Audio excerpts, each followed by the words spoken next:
1 ঘন্টাও কিন্তু সময় লাগবে না সারা বাংলাদেশে ছড়িয়ে যেতে। পাকিস্তানে হামলা চালাতে গিয়ে কমপক্ষে $950 মিলিয়ন লোকসান হয়েছে ভারতের। শুধু 5 যুদ্ধ বিমান আর 1 ড্রোন ধ্বংস হওয়ার কারণেই বিশাল ক্ষয়ক্ষতির মুখে নয়াদিল্লি। পাকিস্তানি বাহিনীর গোলার আঘাতে প্রাণও গেছে 15 ভারতীয়র।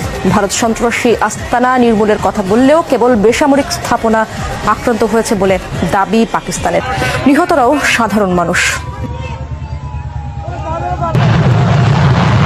ফরাসি প্রযুক্তির রাফাল যুদ্ধবিমান কিনতে গেল মাসের শেষ দিকে চুক্তি স্বাক্ষরিত হয় নয়াদিল্লি প্যারিসের মাঝে। প্রায় $7,500 মিলিয়ন বিনিময়ে 26টি রাফাল যুদ্ধবিমান কিনতে চুক্তিবদ্ধ হয় ভারত। সেই হিসাবে প্রতিটি ফাইটার জেটের দাম পড়েছে আনুমানিক $285 মিলিয়ন।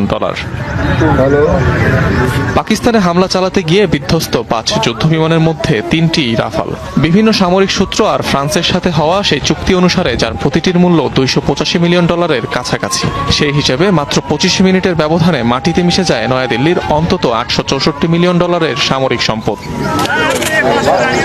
পাকিস্তানের প্রতিরক্ষা ব্যবস্থায় ধ্বংস হয় সুখোই 30 ও মিগ-29 মডেলের আরও 2টি ভারতীয় যুদ্ধবিমান। রাশিয়ায় তৈরি সুখোই 30-র প্রতিটি ইউনিটের মূল্য পড়ে মোটামুটি $42 মিলিয়ন করে। তবে ভারতে গিয়ে নানা হালনাগাদের পর সেগুলোর গড় মূল্য দাঁড়ায় আনুমানিক $70.3 মিলিয়ন।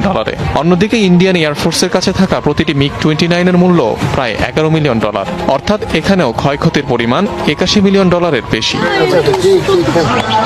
এছাড়াও অপারেশন সিন্দুরে গিয়ে বিধ্বস্ত হওয়া ভারতের হেরন ড্রোনের মূল্য অন্তত $9.5 মিলিয়ন। সুতরাং অভিযানে ভারতের মোট লোকসানের পরিমাণ দাঁড়িয়েছে $950 মিলিয়ন বেশি।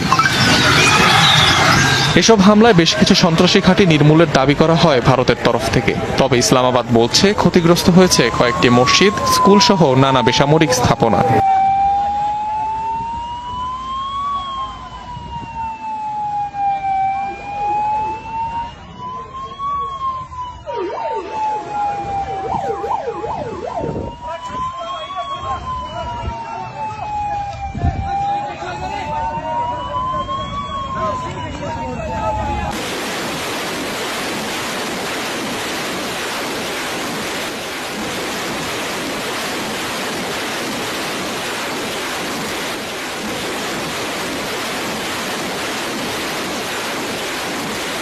$552 hours.